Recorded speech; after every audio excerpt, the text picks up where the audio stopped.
We have to stop trying to end endless wars, because the truth is we don't end endless wars. What we do is we end our involvement in endless wars, and inevitably we end up having to go back to it. Iraq was obviously a very prominent example of that. There have been some others as well.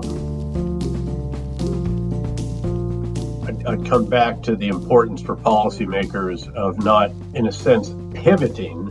In other words, just taking your focus off irregular warfare or off the Middle East completely to the Indo-Pacific, and rather this concept of a rebalance to the Indo-Pacific, to great power rivalries, to the crucial importance of, again, deterrence of great power conflict, but acknowledging that there will be irregular warfare in the global context, and you're actually going to be fighting those wars. Welcome to episode 13 of the Irregular Warfare Podcast. Your hosts today are myself, Kyle Atwell, and my co-host, Shauna Sinnott. Our conversation today is with General Retired David Petraeus on the topic of how the United States should address threats from Islamic extremists and other non-state actors in ungoverned spaces globally. General Petraeus outlines 5 lessons he argues the United States should have learned from the past 2 decades of fighting Islamic extremists. He also explains how U.S. dominance in the areas of intelligence collection and precision strike, among other enabling capabilities, allow it to support partners against violent extremist organizations using small and sustainable footprints. He concludes the conversation with his thoughts on the recently released Irregular Warfare Annex and how irregular warfare will fit in the context of great power competition. General David Petraeus served over 37 years in the U.S. military, to include as commander of coalition forces during the surge in Iraq, commander of U.S. Central Command, and commander of coalition forces in Afghanistan. Following his service in the military, General Petraeus served as the director of the Central Intelligence Agency. He is a 1974 graduate of West Point and received his Ph.D. in International Relations from the School of Public and International Affairs at Princeton University. General Petraeus currently is a partner at KKR, a global investment firm, and chairman of the KKR Global Institute. You are listening to the Irregular Warfare Podcast, a joint production of the Princeton Empirical Studies of Conflict Project and the Modern War Institute at West Point, dedicated to bridging the gap between scholars and practitioners to support the community of irregular warfare professionals. Here is our conversation with General David Petraeus. General David Petraeus, welcome to the Irregular Warfare Podcast, and thank you for joining us today. Great to be with you, Kyle. Thanks. So I'll jump right in. 19 years after the 9/11 attacks, where do we stand in regards to threats by Islamic and other extremists in the world? Well, I think we should have learned a number of lessons from the past nearly 2 decades of war against Islamist extremists. And the first is that they will seek to exploit ungoverned or even inadequately governed spaces in the Muslim world. That's predominantly in the greater Middle East, which would also include North Africa, Central and parts of South Asia, but it extends beyond that as well. From that, we have learned, I think, as well, sometimes the hard way, that we actually have to do something about it. Generally, the U.S. is going to have to lead because we have such a preponderance of the kinds of military capabilities that have proved to be so valuable in these efforts, as we have been able to transform the way that we provide our assistance to host nation forces. And of course, one of the keys to that has been the establishment, the production, and deployment of a constellation of drones that can keep somewhere between 60 and 65 orbits overhead 7 days a week, 24 hours a day, all around the world. And that's just the top of the line, now completely Reapers, but it used to be Predators and Reapers. And then you add in the thousands of additional drones and unmanned systems that other services, as well as the Air Force, also have. And you have a very, very potent capability when it comes to intelligence, surveillance, and reconnaissance assets overhead, and also to strike assets because they have precision munitions on them as well. The fact that we need to do something about them, because if we don't, it doesn't go away. Las Vegas rules don't apply in these areas. What happens there doesn't stay there.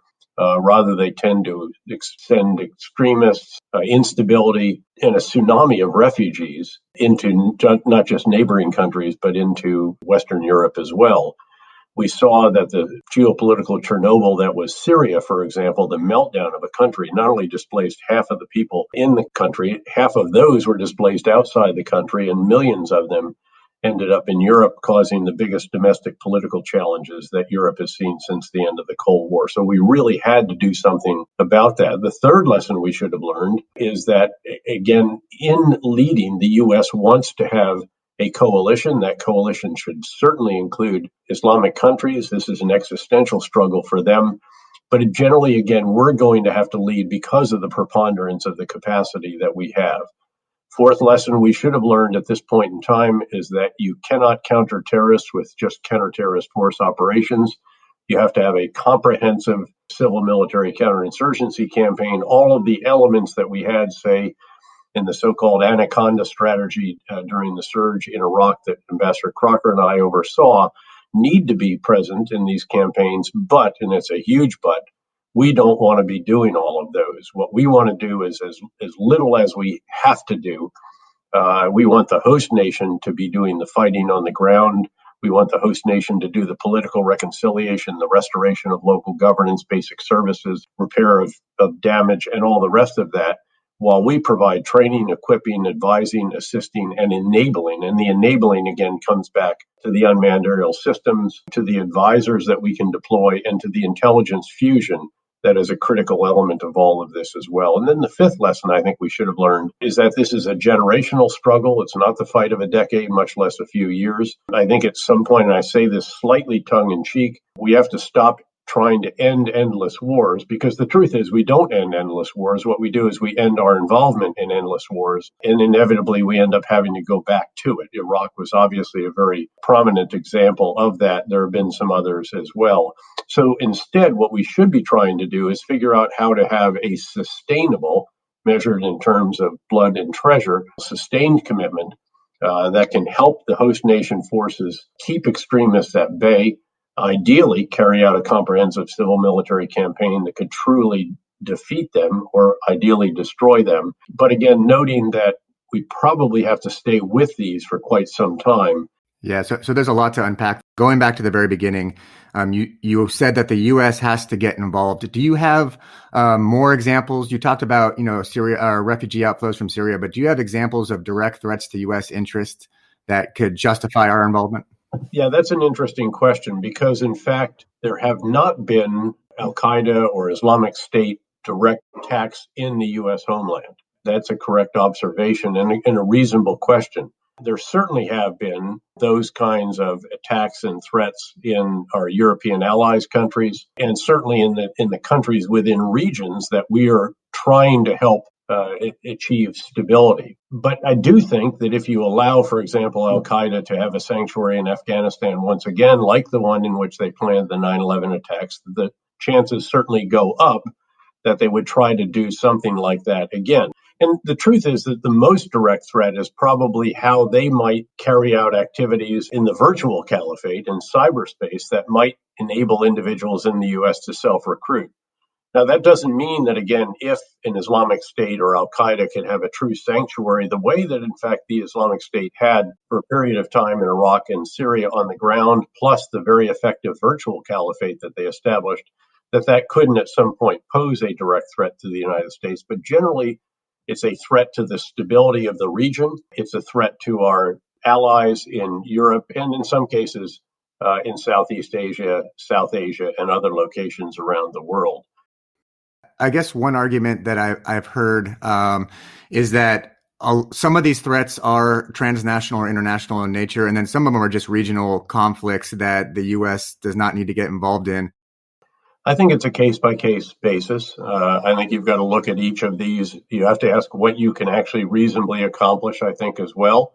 And in some cases, you're not going to be able to get the kind of partner on the ground you'd like to have. It may be that all you can do is carry out counter-terrorist force operations, which can only disrupt. They can't defeat. As JSOC was very forthright about this, General McChrystal used to point out repeatedly that what they could do certainly is put enormous pressure on the irreconcilables. In other words, the leaders of Al-Qaeda in Iraq, the leaders of the major Sunni insurgent organizations, but that, again, they obviously weren't doing clear hold, build, and transition. It was interesting that he observed that they'd been banging away, for example, in Ramadi every single night for the better part of a couple of years, and the situation had actually been getting worse. And the reason was because the other elements of a campaign that was necessary were not present until we literally went in and did clear, hold, and build, did reconciliation with the local tribes, which enabled a good bit of that, and then ultimately did the other tasks that solidify security gains by restoration of basic services, local governance, repair of damage, reopening markets, schools, health clinics, and all the rest of that. And I think that's a great transition into when we think about how the U.S. does play a key role in these conflicts, which you alluded to earlier as well. What should our primary military objectives be? Are we talking about destroying these groups, containing the threats, improving governance, building partner capacity? Is there one objective that's most feasible, or are there other nuances to that? Well, at the end of the day, Sean, again, I think a comprehensive civil military campaign is going to include all of the above. But the fact is, of course, that what the military needs to provide is critical, but it's not enough. The military obviously has to help achieve better security. Without better security, anything you do is building on a shaky foundation. So the focus has to be on achieving security, but there will be situations in which you actually can't do that. There are countries into which we cannot go, but we may be actually able to carry out strikes. There are locations like Somalia, where we're just not going to be able to commit the level of forces, and where, frankly, the host nation partners have at times been, shall we say, uneven in their qualities. And in those cases, I think what you do is you do disrupt. You carry out strikes, perhaps some limited raids. You do partner capacity building. You're trying to improve the security. But there are generally limits to what it is that you're able to do. And in some cases, you're just going to have to accept that. And that is going to be what you're going to be able to do, and perhaps no more until there's a change in some kind of the political construction with which you're trying to work. So again, every case is going to be different. There will be situations, a situation like Iraq, where there are existing forces, however battered they may have been, and however much in need of reconstitution. When we went back in there, having left 3.5 years after the surge, and after the prime minister of Iraq tragically pursued highly sectarian campaigns that enraged the Sunni population, made them feel dispossessed again, cast out, without an incentive to support the new Iraq, but actually one to oppose it. And it also allowed the Islamic State to get back off the ground, drift into Syria, gain new recruits, power, weapons, explosives, leaders, vehicles, and all the rest of that, and sweep back in. So the military can provide security, but it sounds like the rise of ISIS. Are you attributing that to political breakdown within the Iraqi government? And what role do local politics play in these conflicts? Well, politics can either help or hinder. And in the case of Iraq in late 2011, right after our final combat forces and last, literally within days, the prime minister of the country pursued these highly sectarian policies, first going after the senior Sunni Arab in government, the vice president Tariq al-Hashimi, and his security detail with legal charges against them, then ultimately against the minister of finance, the next most senior Sunni Arab, ultimately after a very prominent parliamentarian, Sunni Arab from Anbar province and so forth. And this undid the whole effort to bring the fabric of society back together, which we pursued during the surge and sustained with his support, at times a little bit strained, but with his support in the ensuing 3.5 years, having driven violence down by 85% during the surge and a bit more in the subsequent years until tragically it was undone for political purposes. There was an election coming, and this is how he thought he would solidify the Shia base in advance of those parliamentary elections. And for what it's worth, I should note that I was on the ground there 2 days after our 4-star left, after the ambassador had gone off for his Christmas leave. I was in to see the members of the CIA station just before Christmas, and ended up in this turmoil that felt as if I was right back in the middle of the beginning of the surge, when everyone was at each other's throats. And we were constantly playing an adjudication role, almost like we were the umpires between these competing factions. It was a very dicey period, and it was very clear that unless we were able to provide more assistance than it appeared to be that was possible, I feared that al-Qaeda in Iraq could get back up off the canvas. They'd already rebranded as the Islamic State. And indeed, that's what happened. It sounds like there's a lot of complexity in a lot of these approaches. And I think what is interesting, particularly with your experience over seeing this over a period of decades, is that there are a lot of sub-efforts that we can look at of how to achieve these objectives. So if we're trying to characterize how the U.S. should get involved in contemporary conflicts of this nature, I'd like to first talk about how we can best support partners in suppressing Islamic extremism. How has that changed over the past 19 years? And what does that really look like in today's environment? That's a great question, Sean, and it has changed dramatically because of this advent of this constellation of drones. I think that more than anything else, perhaps the other big development is the ability to fuse disparate elements of intelligence from all different sources, the accumulation of ever more big data that can be put together, and then you can make sense out of it and understand where the extremists are, where their bases are, and all the rest of that. But certainly every situation is going to be different. Again, you don't get the partner you'd like to have in every case. You get the partner that is there. Some partners will have a good bit more capability than others. Some may be able to put together all of the elements of a comprehensive civil military campaign and even fund it, as in the case of Iraq. One of the distinguishing features of Iraq was always that in a good year, they could generate somewhere in the neighborhood of $100 billion of oil revenue. So they could fund a lot of their activities themselves, in contrast with Afghanistan, which could generate maybe $1 billion in a good year. The other big difference, of course, being that in Afghanistan, the enemies, the insurgents, the extremists, have sanctuaries outside the country that you can't get to for the most part. Occasionally, there has been some operation, again, to disrupt those sanctuaries. But by and large, they're beyond our reach, which is enormously frustrating. Many other huge differences. It's interesting, in fact, that on the way home from my 3-star tour in Iraq, Secretary Rumsfeld asked me to divert and go through Afghanistan. So we put a team together to do an assessment for him there.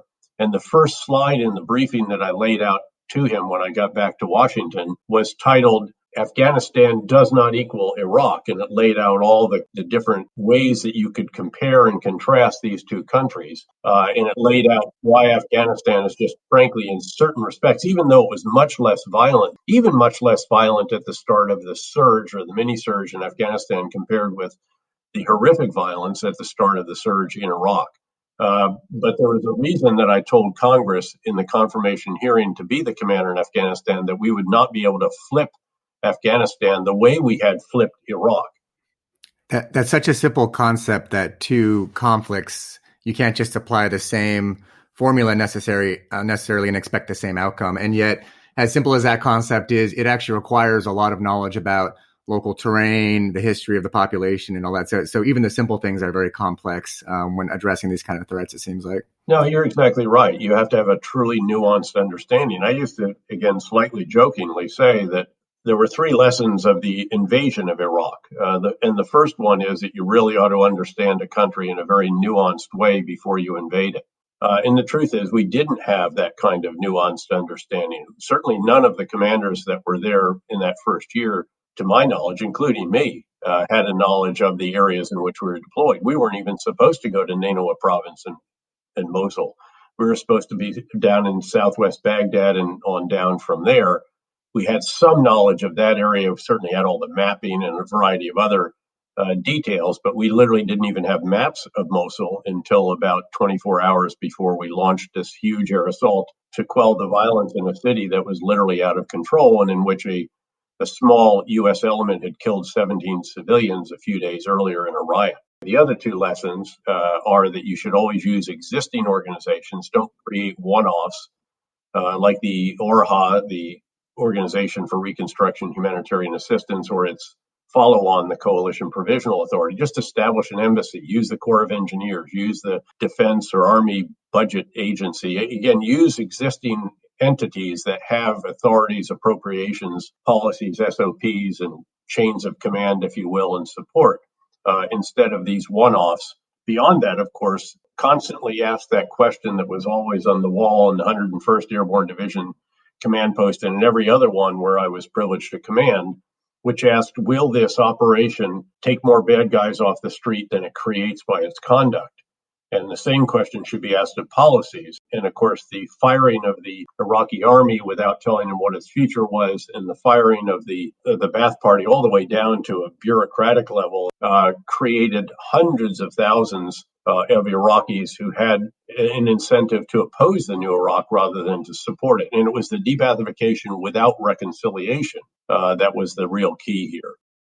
So one of the points you made earlier is that the United States has a preponderant capability in things like ISR and precision strike. Have the presence of these enabling technologies changed how we work with partner forces? Oh, they have very much so. There's a wonderful, I think it's a Netflix video that shows how the Battle of Mosul was conducted, or at least a portion of it. And it's essentially a U.S. Army captain from the 101st Airborne Division sitting in a command post with an Iraqi colonel or brigadier and basically looking at a feed of an ISR platform. I'm not sure whether it was a Predator, Reaper, or one of the Army systems at that time. And basically, saying, okay, Colonel, there they are. Do I have clearance to strike? And they would strike. Now, I'm not saying there wasn't fierce fighting on the front lines, because there was. And over time, of course, the Islamic State, which again at that time resembled more of an army trying to defend a built-up area than an insurgent group, but they were dug in. They were using tunnels. They knew that if they went on the roofs of buildings that they might be vulnerable. They knew that if they could be seen from above, they could be targeted and all the rest of that. But it still helped enormously because, again, at some point they did have to move. And when they moved, they were very vulnerable to what it was that we had over top of them. Now, that's not going to obtain in some other scenarios. Again, as we mentioned earlier, every scenario is indeed unique. So that's interesting, though. I guess if you compare, so the U.S. supported the Iraqi with a lot of enabling assets in that version of Mosul, but in earlier versions, the U.S. essentially had to have a large ground footprint to be able to have the same type of effect. I guess what I'm wondering is, with the rise of these technologies, does it remove some of the requirements for U.S. soldiers to be on the ground? Oh, absolutely. Sure.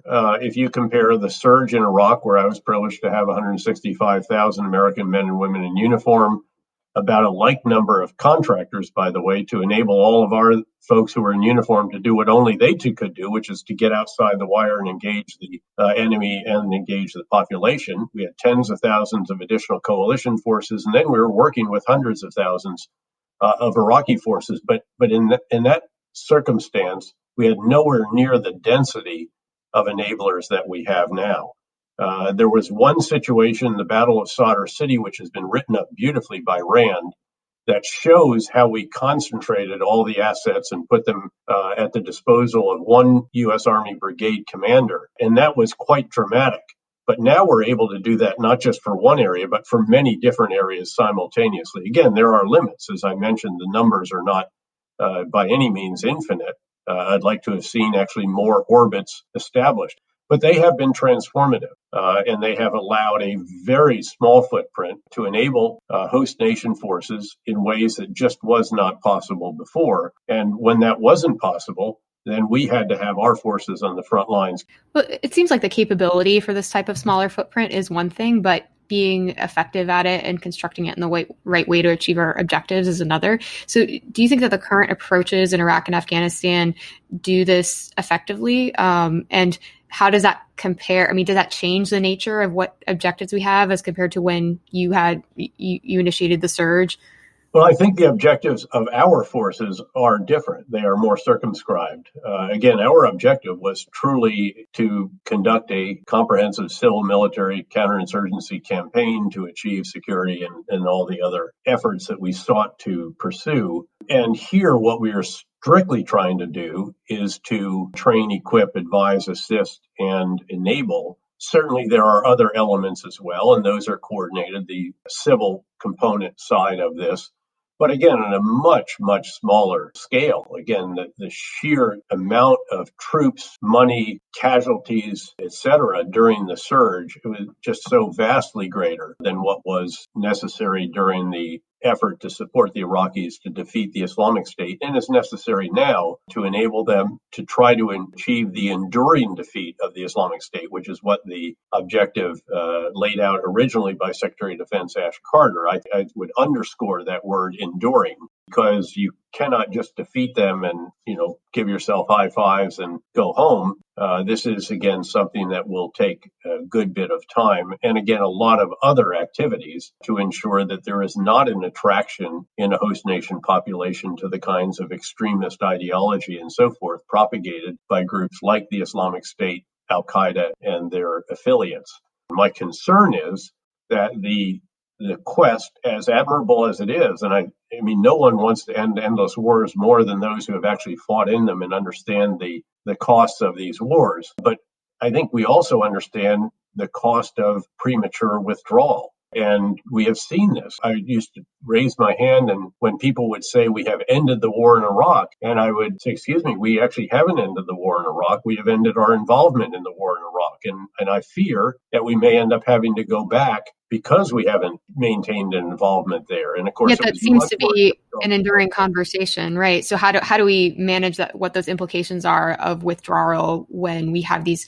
competing philosophies on whether we should be in these locations or not? Well, as always, it's going to require dialogue and discussion and argument and so forth. And it's the part of the policymaking process.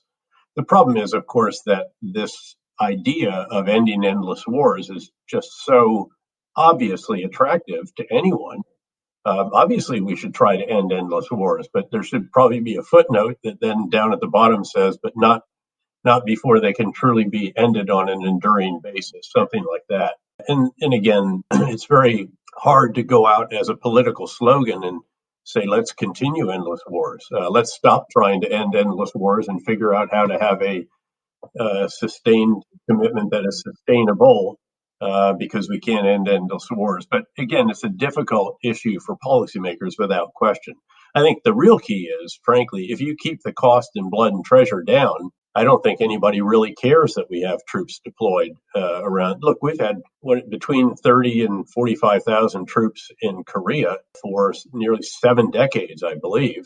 We still have 30,000+ troops in Japan. So again, the American public is apparently willing to allow us to have troops deployed all around the world, tens of thousands of troops still in Europe, many other places. The key is, again, just avoiding the kinds of significant costs, unacceptable costs in terms of blood and treasure. So if I understand correctly, you're linking our ability to do smaller footprint approaches, essentially enabled by technology, which is a more recent development, with sustainability of the campaign. And part of that is just because the domestic population is not going to call for withdrawal when you have these small footprint. Is that kind of a fair characterization of the state of current war? I think that's a reasonable characterization. Again, I would also just say that I think that is it's sort of the appropriate way to go forward as well.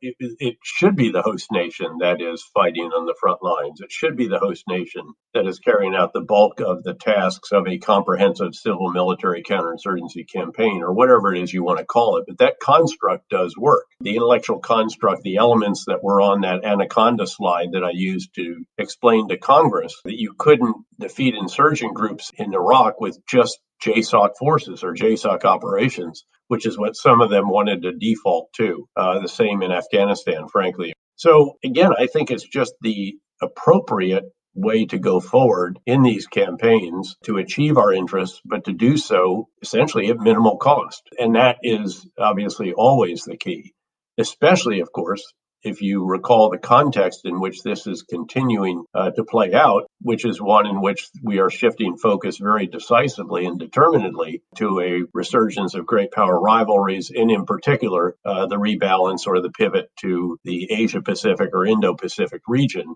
which is clearly the focus of the Department of Defense. While still recognizing, I think, as shown by the release of the Department of Defense Irregular Warfare Annex to its National Defense Strategy, which was very heartening to see, still a recognition that you do have to continue to carry out these campaigns. And then I think the question is, particularly for the U.S. Army, how do you structure your forces? What changes should you make? You're going to have these campaigns still going on, and this is where I salute the effort to establish the Security Force Assistance Brigades, as opposed to repeatedly taking apart a combat brigade, combat team and leaving, half of its forces home while many of the leaders deploy to provide the advise and assist and enable missions in the theaters like Afghanistan, Iraq, and so forth. And certainly special operations forces are still going to be very heavily in demand for these kinds of efforts, even as they will also shift a lot of their partner activities and other areas of emphasis to the Indo-Pacific. Well, and to go back on your reference to GPC and Pentagon priorities, it's interesting because sometimes it seems like these types of conflicts in the Middle East and Afghanistan are characterized as being in opposition to great power competition, whereas removing ourselves from those fights actually creates more of an opportunity for China, Russia, our competitors. Can you speak to that, of some of the implications of those risks when it comes to these engagements versus how that allows China, Russia to succeed? Well, I think that one of the questions that intelligence analysts and strategists and commanders should be asking is what you just raised, and that is, will there be proxy activity as a feature of some of these conflicts, these irregular wars? You certainly do see that in Syria, where you have Russia on the side of Bashar al-Assad and the U.S. on the side of the Syrian Democratic Forces. You certainly see proxy forces engaged in Libya, a place where we are not actually heavily engaged. And that's, of course, more of a civil war power struggle between contending factions. And I think one of the questions is, will China actually get involved in these kinds of proxy activities? And again, it wouldn't just be where there are Islamist extremists. They're not certainly going to come in on the side of extremists, but they might get engaged in some of the other irregular conflicts around the world. Yeah, so that's interesting. So when we enable our partners to counter internal threats or extremists, there's clearly some military objective. We want to reduce the violence, but it sounds like by providing that technology, we're almost able to secure influence or access to the partner, essentially. And that in itself is a contribution to great power competition. Well, that's not to be overlooked, certainly. And again, if you can do this in a way that is as economical as possible, committing the least number of forces, the least number of dollars, and the least number of high demand, low density assets, then obviously this becomes much more sustainable. So I think the way we need to think about these is that we are going to be engaged in irregular warfare. We will also be very heavily invested in and engaged in deterring great power conflict, and will pursue ideally a coherent and comprehensive whole of governments, an S on the end to denote the contributions and the involvement of allies and partners, focusing on, say, China, which of course is both our biggest trading partner, at least prior to the trade tariffs, and arguably our biggest potential adversary as well.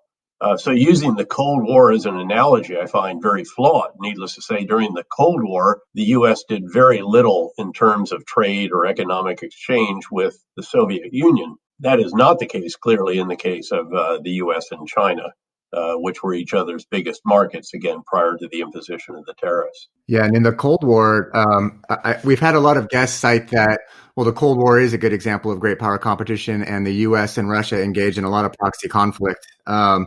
But that is an interesting characterization. So the U.S. and China have a very different relationship. I guess the next question, which you already touched on, is, should we anticipate a rise in proxy conflict between the U.S. and China? I think that question is just not answerable yet. I don't think the answer is obvious. I would hope not, actually. I think we have enough on our hands with the threat of Islamist extremists and some of these other situations which involve, again, quasi-civil wars and struggles for power. And I would hope, again, that there is not the kind of proxy conflict that we saw a fair amount of at various times during the duration of the Cold War, which of course is a number of decades long, but saw competition in Africa, saw competition in Latin America, saw competition in Asia. And it seems like the immediate security risks of not engaging in these areas are apparent.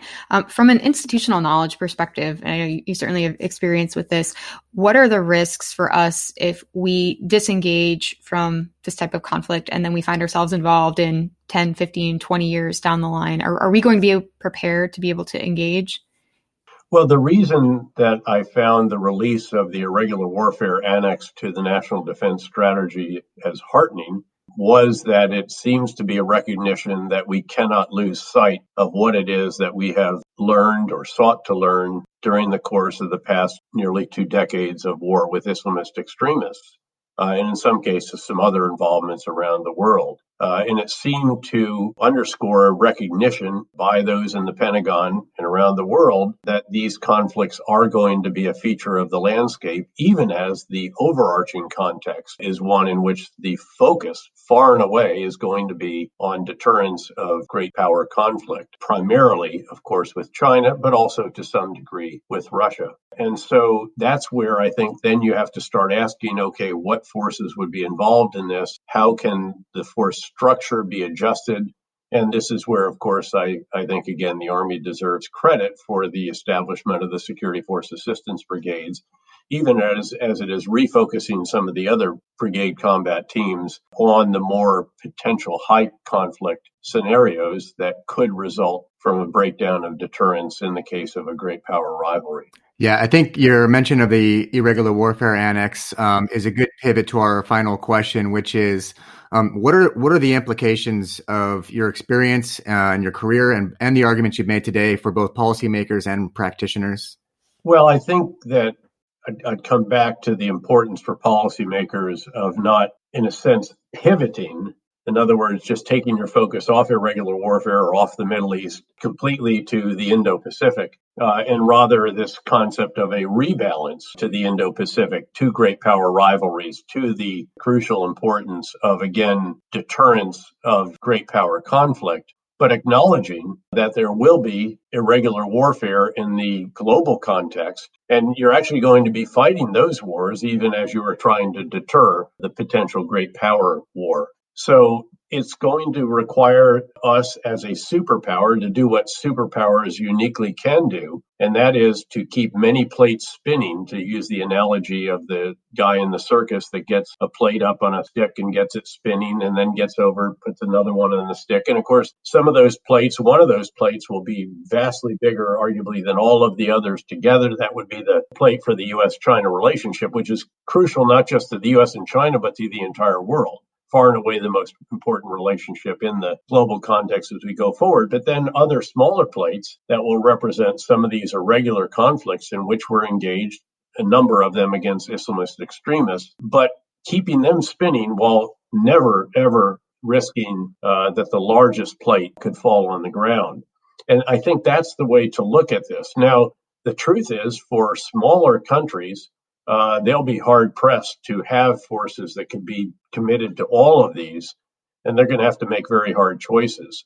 And some of them may focus completely, for example, Eastern European countries arguably focus almost completely on the U.S. and NATO-Russia relationship. Others very extensively on the being part of a whole of governments approach to China. And then some certainly continuing to contribute in the irregular warfare efforts, in which some of them may actually lead, but in which the U.S. is almost always going to have to be heavily involved, given that predominance of capability that I mentioned earlier.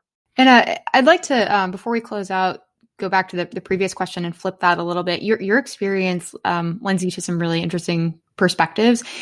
So if you were to put on your academic hat, what would you recommend academics focus on in research in terms of the subject area? That's a great question. And, again, I think probably for the academics, a large number rightly should focus on the resurgence of great power rivalries. At the end of the day, that would be the most catastrophic imaginable scenario in a nuclear age. I mean, Graham Allison's concept of the Thucydides trap, where you have an established power and a rising power, and Thucydides writes of Sparta and Athens, inevitably they went to war. We inevitably cannot go to war. The U.S. is the established and China is the rising power. That can't happen. So certainly, I think it's appropriate to focus a great deal of academic and intellectual attention on that and on how to ensure that deterrence is functioning. But there is going to be this other subset of activities that is going to continue to go on and from which we need to continue to learn lessons, as we have, I would argue, over the course of the last 2 decades. I think we have changed how we engage very dramatically as the means at our disposal have changed very dramatically. dramatically, and that will continue. I mean, we are just really beginning to see the advent of unmanned systems on the ground as we have in the air or perhaps at sea. And then they will be increasingly enabled by machine learning and AI. So again, all of this is going to play out also. And ideally, you would have some academics who have some sense of all of this, because at the end of the day, the folks at the very top, the policymakers at the top, those who are their designated thinkers and hired pens and strategists and all the rest of that, are going to have to understand all of this landscape, because they are going to be crafting policies that are applicable to all of it. Again, I think those at the top of their intellectual game perhaps might try to take all of that on, because indeed, again, the policymakers are going to have to do just that. This is a good place to stop. General David Petraeus, thank you for joining us today. This was a great conversation on irregular warfare. Great to be with you, Kyle and Shauna. Thank you for joining us for episode 13 of the Irregular Warfare Podcast. We release a new episode every 2 weeks. In our next episode, Nick and Kyle have a conversation on security force assistance with Dr. Mara Carlin of Johns Hopkins University and Brigadier General Scott Jackson from the U.S. Army's Security Force Assistance Command. After that, Kyle and a new member of the team, Daphne McCurdy, will discuss Russia's use of private military companies such as Wagner Group with Dr. Robert Hamilton of Foreign Policy Research Institute and Candace Rondeau from the Center on the Future of War, a joint initiative of Arizona State University and New America. Please be sure to subscribe to the Irregular Warfare Podcast so you don't miss an episode. You can also follow and engage with us on Twitter, Facebook, or LinkedIn. One last note, what you hear in this episode are the views of the participants and don't represent those of West Point or any other agency of the U.S. government. Thanks again, and we will see you next time.